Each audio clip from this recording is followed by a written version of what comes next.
Sabdo Palon merupakan tokoh berilmu tinggi penasihat dari Raja Majapahit terakhir, yaitu Brawijaya V.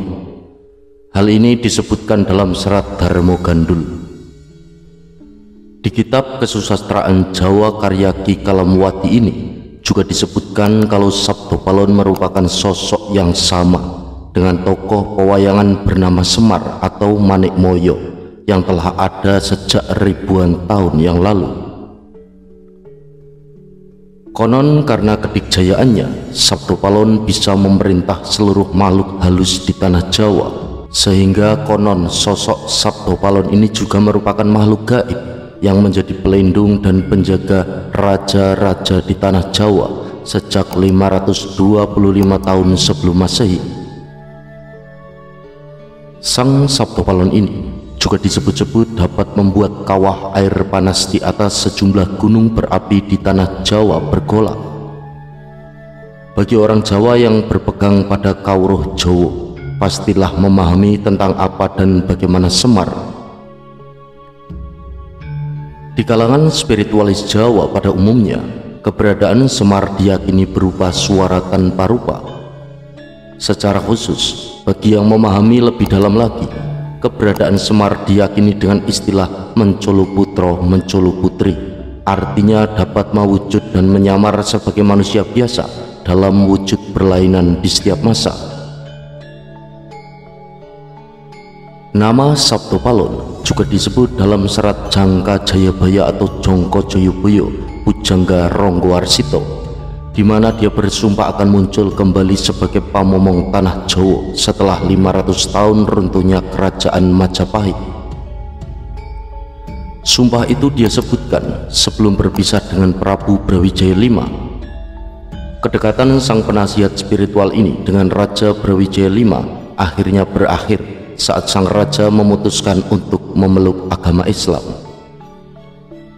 Salah satu syairnya atau pupuhnya memuat ramalan tentang kehancuran Islam di tanah Jawa dan adanya malapetaka pasca 500 tahun keruntuhan Majapahit. Dalam serat Sabdo Palon, ramalan kehancuran Islam ditulis dalam pupuh. Pepestene nuso tekan janji, yen wis jangkep 500 warsa, kepetung jaman Islami, musno bali marang ingsun, kami budi madhep sawiji. Takdir nusa sampai kepada janji, jika sudah genap 500 tahun terhitung zaman Islam, musnah kembali kepadaku, agama budi berdiri menjadi satu. Selain itu, dalam serat Sabdo Palon, kemunculannya akan ditandai dengan beberapa kejadian alam, di antaranya meletusnya Gunung Merapi. Kula damel pratondo tembayan Mami Hardi Merapi yen wis jubluk mili lahar. Saya akan membuat pertanda sebagai janji teguh saya apabila Gunung Merapi sudah meletus mengeluarkan lahar.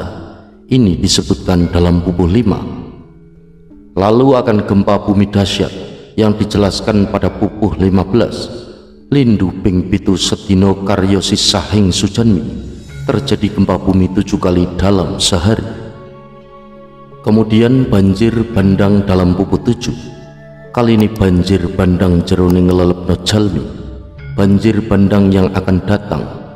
Kemudian tsunami dalam pupuh 13. Ombak minggah ing daratan, ombak naik ke daratan, termasuk wabah mematikan dalam pupuh 11. Pagebluk ingkang winangkung leloro ngambro-ambro enjing sugeng sore praloyo, akan datang wabah mengerikan merajalela di mana-mana. Paginya orang-orang masih hidup, sorenya banyak yang mati. Sumpah dan ramalan Sabdo Palon ini juga pernah menjadi kenyataan di Indonesia, di antaranya tentang letusan Gunung Semeru dan Gunung Merapi. Wallahu alam bishawab.